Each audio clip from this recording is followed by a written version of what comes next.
Hey guys, I'm Nathan from Arms and Armor. Today I want to talk to you about the difference between butt spikes and butt caps on polearms. Stay tuned. So the other day I did a video about butt spikes on polearms for fighting in armor. And one of the things I was arguing was that the spike is important because it can threaten your opponent and get them to change guards. But lots of polearms don't have spikes on them. Instead, they have just a simple cap that really isn't going to be a really dangerous weapon against someone who's in armor. So what's the deal? Well, there are a few issues. One, a lot of polearms weren't made as specialized tools for fighting people in armor while you were also wearing armor, right? Which meant that a butt spike wasn't as important because you weren't engaging in single combat as armored knights. You didn't have to use it in that same kind of way. Instead, with things like bills or halberds, you're mostly operating as a company or in a group, using the end of the polearm offensively, and you're not fully armored, which means you have to defend yourself with the butt end of the piece. So examples like this, right? This is a quarterstaff with ferrules around the ends, right? This is not a butt spike. It doesn't really make this more dangerous or heavier, right? These each weigh far less than an ounce. What they do is protect the staff, they protect the wood and help keep it from splintering and breaking when you ground it, right? When you're holding on to it. It makes your staff more resilient and last longer, rather than making the end of the staff a more effective weapon. Right? Now, you don't want your quarterstaff to get all frayed up from walking along and get cracks in it that could weaken the whole thing. So having this kind of ferrule on the end, or even an iron cap on the end of it, is something that would be done that's superficially similar to a butt spike on a poleaxe, but has a different function. We also have smaller spikes, right? So on this little warhammer, we have a spike on here. Clearly this is just stuck on here temporarily with a bolt, right? They'll normally be riveted or attached with clinch nails. This is just something I was messing around with. But this little spike here isn't gonna go through armor, right? But it does give you a nice little jab with the handle end.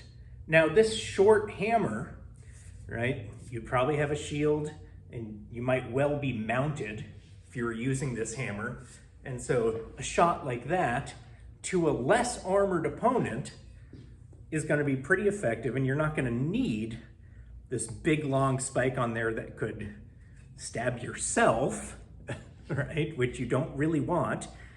Imagine if your sword had two sharp ends and you were unarmored, you're gonna menace yourself a lot. It's not a very good idea. So this shorter spike on this makes it an impact weapon, but it functions differently than the long spikes I was talking about the other day that are designed to essentially go through chainmail or go into the eye in armored combat. So this is another case where, because this weapon is short, you don't want a big spike on the end where you're holding it because it can kill you. Right? So a small spike essentially makes that end into a hammer like this end, but you don't have to be as worried about it. We also have caps kind of like this one, right? This is one I made to go on the butt of a big spear. And this is really similar to the quarterstaff, but it weighs a little bit more, right? So this weighs probably 3 ounces. Right? It's a decent chunk of steel. And putting this on the butt end of a spear protects the wood, right? If you're grounding it, but it also gives you some different balance on the spear. In particular, if you're holding it like this and you have a big steel head on this end, by adding a little bit of weight back here, it enables you to hold the spear with the point more forward. It alters that balance a little bit so that you can fight with it with better range, especially in one hand, right? If you have the spear in two hands, a couple ounces at the back really doesn't matter. But if you're using it in one hand, forehand, it does matter, at least sometimes, if you have a little bit of weight on the back. Finally, we have some hammers, like this is our old knightly poleaxe. It's one that's in the Wallace collection that we copied, that we will be bringing back sometime soon. We haven't been selling it for a few years. But this one has a rounded butt cap instead of a spike. And honestly, I don't know why. Right? This is a little impact weapon, but this is clearly not something that you use to really provoke or endanger your opponent who's in full armor. Instead, that may have been added after. It may have been a particular tournament weapon. Who knows, right? We have no idea. If I was going to be fighting with this, I'd prefer to have a decent sized spike on the end. If I was, fighting someone in single combat, both of us in armor, I'd prefer to have a spike on there. But there were different preferences and different ideas.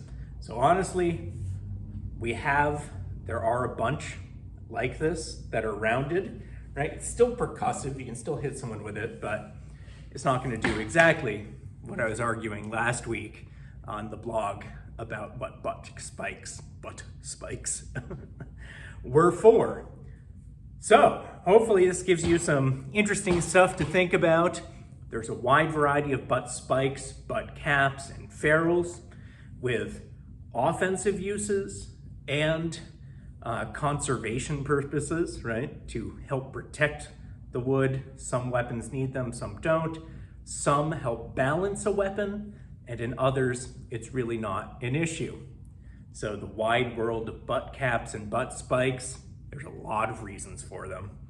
If you want a cap or a spike on a polearm that you buy from us, ask us, we'll advise you on what might be best, and we're happy to give you a quote and put one on there. Take care.